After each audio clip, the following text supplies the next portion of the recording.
Apprends à travailler plus sur toi que sur ton job. Si tu travailles dur sur ton job, tu gagneras ta vie. Si tu travailles dur sur toi-même, tu feras fortune. Jim Rohn. Cette citation de Jim Rohn, pour moi, est très puissante. Et je vous propose dans ce podcast de le développer. Bonjour, vous êtes sur T-Cook, l'échelle qui vous accompagne vers votre croissance continue. Je m'appelle Stella et j'animerai ce podcast. Quand j'ai lu cette citation pour la première fois, ça m'a quand même intriguée. Et j'ai commencé à aller regarder les vidéos de Jim Rohn pour bien comprendre la citation parce qu'il développe ça très bien. Je vous invite d'ailleurs, pour ceux qui ne le connaissent pas, à aller sur Google ou sur YouTube pour découvrir ses œuvres. Nous sommes payés par rapport à la valeur que nous ramenons sur le marché. Jim Rohn. Ayant dit cela, si on veut gagner plus, il faut qu'on apporte plus de valeur au marché. Comment on développe sa valeur? Tout d'abord en développant ses compétences techniques, ses compétences purement professionnelles. Il faut être assidu dans son travail, s'impliquer dans la vie de l'entreprise et ça se travaille. Et je pense que j'en ai déjà parlé dans des podcasts précédents. Si vous faites bien le boulot pour lequel vous êtes payé et que vous êtes reconnu par exemple comme un top achiever ou un top performer, quelqu'un qui délivre en qualité et dans les délais et si possible au-delà de ce qui est attendu, là, vous apportez de la valeur dans votre entreprise. Et il faut continuellement développer ses compétences parce que ça sera ça qui va vous permettre de pouvoir prendre des périmètres de plus en plus gros. Et donc, vous devez identifier au sein de l'entreprise les sujets stratégiques, les sujets à visibilité, les nouveaux sujets que vous pourriez prendre. Il est aussi important de comprendre tout l'environnement autour des sujets sur lesquels vous êtes, comprendre les impacts que vous avez pour vos autres collègues dans l'entreprise, mais aussi comprendre l'impact que vous avez pour eux dans leur job. Parce que tout cela vous permettra de prendre de meilleures décisions dans votre travail et vous allez ainsi positivement impacter leur travail et donc avoir aussi plus d'importance aux yeux de l'entreprise. Au-delà de ça, il faut continuer à développer ses compétences. Les métiers de demain n'existent pas encore. Nos métiers actuels vont continuer à évoluer. Donc, il faut continuer à apporter de la valeur, en fait, à votre entreprise et de la valeur au marché. Parce que si demain, vous souhaitez vous mettre sur le marché, il faut que vous ayez des compétences qui soient recherchées pour que votre profil sorte du lot. Et donc, cela passe par de la formation. Par exemple, les formations qui sont offertes en entreprise. Je suis souvent sidérée dans nos pays de voir des personnes qui ne savent pas profiter des formations que l'entreprise donne. Ils vont vous dire « Ah, mais ce serait bien que la formation se fasse dans un cadre idyllique, ce serait bien qu'on puisse voyager, etc. etc. » Et j'ai tendance à leur dire « De plus en plus, vous allez partir sur du e-learning, sur du digital learning, sur des classes à distance. Donc, vous devez apprendre à pouvoir travailler via les outils digitaux. Vous devez apprendre à travailler seul, sans forcément être en face d'un prof. Et si vous ne comprenez pas que ce sont des avantages que l'entreprise vous donne, qui vont vous permettre de vous développer, d'acquérir de nouvelles compétences, de vous développer sur votre poste, de pouvoir progresser dans l'échelon de l'entreprise, de pouvoir développer votre employabilité sur le marché, c'est que vous n'avez rien compris et ne soyez pas surpris de piétiner et d'être toujours sur le même poste.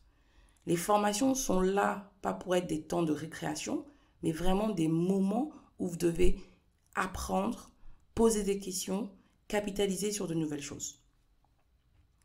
Ensuite, au-delà de la formation que l'entreprise peut mettre à votre disposition, parce que souvent elle le fait dans son propre intérêt par rapport à des compétences qu'elle souhaiterait que vous ayez, vous devez aussi penser à investir vous-même sur vous. Par de la formation, par exemple, en ligne ou même en retournant sur les bancs de l'école pour faire un executive MBA, un master, pour faire une certification, etc. Et pourquoi? Parce que très souvent aussi, je vais discuter avec des collaborateurs et ils vont me dire, j'ai envie de faire une reconversion professionnelle, j'ai envie de changer de poste, j'ai envie de monter, j'ai envie de ci et de ça. Et je leur demande, est-ce que vous avez fait une évaluation de ce que le poste que vous souhaitez faire demande et des compétences qui pourraient vous manquer? Et de là, faire un plan d'action sur comment travailler pour acquérir ces compétences-là. Que ce soit par de la formation ou même, ça peut être juste d'aller discuter avec des gens, ça peut être de lancer des projets personnels et de commencer à développer les choses. Voilà. Mais c'est quoi le plan en fait que vous mettez en place? Parce que vous allez vous plaindre que les RH ne vous permettent pas de bouger sur ce poste-là. Mais s'il y a des personnes en interne qui sont déjà prêtes, pourquoi ce serait vous qu'on prendrait et pas eux? Si le poste est critique et qu'on n'a pas le temps de former quelqu'un en interne et qu'il faille aller recruter en externe, pourquoi l'entreprise s'en empêcherait? Donc, à vous de continuer à travailler régulièrement pour pouvoir aller vers les postes qui vous intéressent et pour pouvoir développer votre valeur dans votre entreprise, également sur le marché. Et donc, développer son employabilité est une excellente façon de développer aussi sa valeur sur le marché, de se faire reconnaître et de pouvoir se vendre plus cher. Je vous encourage à profiter de tous les contenus gratuits qui existent sur le net. Les webinaires, les conférences, par exemple, formations des grandes écoles qui mettent à disposition, etc. N'oubliez pas que nous sommes en concurrence, tant dans l'entreprise que sur le marché, en concurrence avec les collègues, en concurrence avec tout le monde. Mais quand on parle de concurrence, ce n'est pas une concurrence négative, c'est une concurrence pour se booster, pour se développer, pour aller plus loin dans ce que l'on fait. Ensuite, quand on parle de développer sa valeur, il n'y a pas que les compétences techniques. On parle de plus en plus des soft skills, les compétences douces. Donc, il faut que vous travaillez sur vous-même, sur votre capacité à vous connaître, sur votre capacité à reconnaître les compétences où vous êtes fort et les compétences où vous avez encore du travail. Vous devez développer l'écoute, l'intelligence émotionnelle, l'esprit critique, la capacité d'apprentissage, la capacité à résoudre des problèmes, la créativité, la capacité à prendre des décisions, etc., etc. Vous avez énormément d'articles qui parlent des soft skills. Vous avez des formations sur les soft skills. Il y a pas mal de tests aussi qui existent en ligne. Donc, je vous encourage à faire quelques recherches, de regarder quelles sont les qualités les plus recherchées en entreprise, de vous auto-évaluer sur ces qualités et de voir le travail qu'il faudrait mettre en place pour les développer. Parce qu'aujourd'hui, en entreprise, c'est ça qui va compter. Surtout quand vous commencez à monter sur des postes de manager, ce qui va compter, c'est quelle est votre capacité à fédérer une équipe. Comment vous savez regrouper des personnes qui ne se connaissent pas forcément, qui n'ont pas les mêmes valeurs, le même background, mais de faire en sorte qu'ils soient capables de travailler ensemble pour délivrer les résultats de l'entreprise. Comment vous gérez les conflits au sein de vos équipes, mais également avec les autres équipes, les autres directions. Comment vous régulez dans les périodes de stress, dans les périodes de tension. En fait, et c'est tout ça qui va être game changer par rapport à d'autres. Vous pouvez même avoir un peu moins de compétences techniques que d'autres personnes, mais parce que vous avez des bonnes compétences douces, vous pouvez les dépasser. Si vous avez par exemple le growth mindset, donc la capacité d'apprentissage, la capacité de développement, et que vous êtes quelqu'un qui vous challenge tout le temps, qui vous remet en question et qui arrive à apprendre de nouvelles choses, rapidement vous allez passer au-dessus de personnes qui ont peut-être plus d'années d'expérience, mais moins d'expérience concrète que vous en fait. Dans un environnement où tout change vite, où les métiers changent continuellement, où on intègre du digital, on intègre de l'intelligence artificielle, vous devez avoir une capacité d'adaptation qui est très forte, une capacité d'apprentissage très forte. Donc j'insiste encore dessus parce que cette partie soft skills est vraiment très importante. Travailler plus sur vous, c'est également travailler sur votre mental. Ça tombe bien, octobre a été le mois où il y a eu la journée internationale de la santé mentale. Comment vous sentez-vous mentalement? Est-ce que vous prenez le temps de travailler sur vous? Est-ce que vous prenez le temps de vous écouter? Est-ce que vous prenez le temps de vous réguler? Est-ce que vous prenez le temps de vous assurer que vous êtes aligné avec vous-même et que ce que vous faites est aligné avec vous-même? Est-ce que vous prenez le temps de vous assurer que tout va bien en fait au sein de vous? Et donc, c'est important de se connaître, de se découvrir, de découvrir quels sont les leviers qui nous poussent à agir ou réagir. Et pour cela, vous pouvez travailler sur vous, vous-même, ou avec un professionnel. Si vous avez des névroses de votre passé, vous devez travailler à alléger votre cœur, à alléger votre esprit et trouver la paix en fait. Et bien que dans nos communautés ce soit des sujets un peu tabous, il est temps de lever le voile dessus. Il est temps de pouvoir parler des crises d'angoisse, il est temps de parler du stress, il est temps de parler du burn-out, et ça sans peur, et de se faire accompagner pour arrêter de souffrir. Autour de moi, je connais des personnes de la communauté qui sont passées par du burn-out, qui sont passées par des crises d'angoisse, et la plupart qui se sont en sortis, ça a été grâce à l'accompagnement d'un professionnel. Mais La plupart d'entre eux aujourd'hui ont honte de prendre la parole sur ces sujets. Et pourtant, ils ne devraient pas avoir honte. Comme je dis souvent, le problème n'est pas de tomber, c'est de se relever. Ils sont tombés, se sont relevés. Donc, on doit reconnaître l'effort qu'ils ont fait pour travailler sur eux, pour devenir une meilleure personne et pour retrouver leur paix. Prenez le temps de discuter avec vous-même. Prenez le temps de méditer. Prenez le temps de faire de l'introspection pour vous assurer que vous êtes aligné avec vous-même. Et si il s'avère que vous ne l'êtes pas, prenez ces points un à un et travaillez dessus. Si ce sont des personnes qui sont dans votre entourage et qui vous apportent du négatif, éloignez-les ou confrontez-les. Si c'est vous qui avez tendance à voir les choses de façon négative, travaillez sur vous, travaillez sur vos affirmations, travaillez sur votre positivité. N'oubliez pas l'importance de votre mental. Investissez dessus, prenez le temps pour cela.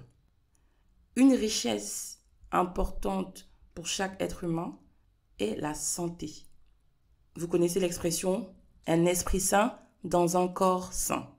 On a parlé de l'esprit, parlons maintenant du corps. Il est important de penser à sa santé. Pour moi, la santé a deux faces, l'intérieur et l'extérieur. Donc, l'intérieur, ça va être de faire attention à son alimentation, de se renseigner sur comment manger des aliments sains et quel est l'impact de ces aliments sur notre santé. Ça va être l'intérieur d'aller faire des check-up chaque année, d'aller voir le médecin, faire un check-up complet pour s'assurer que tout va bien, vérifier sa glycémie, vérifier son cholestérol, etc., etc. Faire des radios, si vous avez par exemple des fois des palpitations au cœur, si vous avez quelque chose en fait, un problème mécanique dans votre corps qui se rappelle à vous de temps en temps, mais vous dites c'est pas grave, prochainement je vais gérer ça. Allez faire ces examens, allez faire cette radio, n'ayez pas peur. Parce que le fait de laisser ça à demain fait que potentiellement vous avez quelque chose qui aurait pu être guéri plus tôt, que vous avez laissé empirer et qui va devenir plus grave. Et nous, Africains, on a tendance à aller à l'hôpital qu'au dernier moment. On a ces peurs que si on part, on va découvrir quelque chose, du coup on a peur d'y aller. Et on attend vraiment le dernier moment quand on n'en peut plus pour y aller. Et souvent, ça peut être trop tard. Donc, quand vous avez des premiers symptômes, n'hésitez pas. Allez faire cet examen. Découvrez ce que vous avez. Et qu'on vous soigne rapidement. Des fois, vous allez aller, il n'y a rien, mais au moins vous êtes rassuré. Ensuite, il y a le physique, l'extérieur. Et pour ça, il faut faire du sport. Le sport est recommandé. On dit 30 minutes minimum de marche par jour pour se maintenir en bonne santé. Après 45 ans, il faut faire de la musculation parce qu'il faut développer ses os, les rendre plus forts, plus solides, parce que c'est ça qui va permettre de pouvoir se lever ou soulever des charges quand on va prendre de l'âge. Le sport, c'est bon aussi pour le mental dont on a parlé tout à l'heure. Au-delà de l'impact physique, parce que vous allez peut-être vous raffermir, parce que allié à une bonne alimentation, vous allez peut-être maigrir, etc. Le sport a un fort impact sur le mental. Pour vous donner aussi plus de valeur, pour prendre le temps de travailler sur vous, c'est aussi important d'avoir un projet de vie de façon globale. Un de mes premiers podcasts était « Construire une vision claire de la vie que tu souhaites ». Et ça, c'est quelque chose sur lequel vous devez aussi investir de votre temps, investir en termes de développement pour vous assurer d'avoir la vie que vous souhaitez vivre. Quel est votre projet de vie? Où souhaitez-vous être dans 5 ans, dans 10 ans? Est-ce que les choix que vous faites aujourd'hui vous permettent d'aller vers cette vision que vous avez? Parce que il est bien de travailler. Est-ce que vous savez ce pourquoi vous travaillez? Quel est votre moteur? C'est important de le savoir pour que votre travail ait du sens, pour que vous ayez toujours la motivation, pour que vous ayez toujours l'essence qui va vous pousser à continuer, à aller loin et à supporter les périodes difficiles en fait dans votre vie. Et donc, je vous renvoie vers ce podcast pour comprendre comment construire une vision claire, tant d'un point de vue professionnel que personnel. Pourquoi c'est important de travailler sur cette vision? Pour éviter de vous laisser balancer à gauche, à droite au gré du vent. En entreprise, on travaille régulièrement sur des plans stratégiques, des plans à 3 ou à 5 ans. Chaque année, on fait un ajustement de ces plans stratégiques, on développe des plans tactiques. Dans les plans stratégiques, on se donne des objectifs. Des objectifs à horizon 3 ans, 5 ans. C'est décliné en objectifs annuels. Et chaque année, on travaille à décliner ces objectifs annuels en objectifs trimestriels ou semestriels. On les suit, on fait des évaluations, on vérifie la performance et après on ajuste les plans pour pouvoir rattraper des gaps si jamais il y en a. Si on est en avance, on réajuste pour aller plus loin. De la même façon que vous faites ça en entreprise, pour le travail, vous devez penser à faire ça pour votre vie. Je me rends compte que c'est un sujet qui n'intéresse pas forcément beaucoup de personnes et je suis surprise parce que je me demande si elles se rendent compte de l'importance de cela. Quand je fais des podcasts sur faire son bilan, élaborer des objectifs, des choses comme ça, j'ai moins d'écoute que les autres podcasts. Et je suis souvent surprise parce que c'est quelque chose qui est important et quelque chose qui est à faire régulièrement. Et qu'il y a des techniques pour le faire. Donc de la même façon que vous le faites dans le cadre professionnel, pensez à élaborer un plan stratégique pour votre vie, à élaborer des plans tactiques, à élaborer des plans d'action, à vous arrêter régulièrement pour faire une évaluation et d'ajuster vos plans. C'est très important. Ça prend un peu de temps, mais le gain que ça apporte dans votre vie, il est plus que rentable. Personnellement, tous les mois, je fais un petit point de certains de mes objectifs, rapide. Mais c'est vraiment tous les trimestres que je m'arrête dessus, une heure tous les trimestres, je m'arrête dessus, je fais ça. Tous les semestres, je refais le point. Et à la fin de l'année, je vais me poser vraiment une demi-journée pour revoir les choses, pour préparer mes objectifs de l'année qui vient, etc.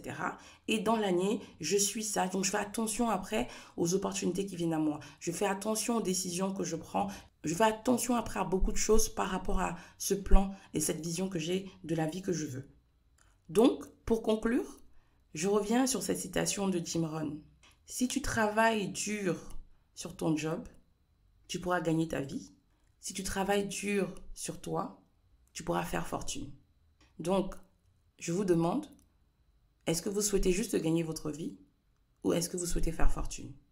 N'oubliez pas que vous êtes votre meilleur asset. Donc, il est important de prendre soin de vous, de prendre soin de cet asset et de continuer à lui donner de la valeur. Rendez-vous la semaine prochaine pour un nouveau podcast. Prenez soin de vous et misez sur vous pour votre réussite.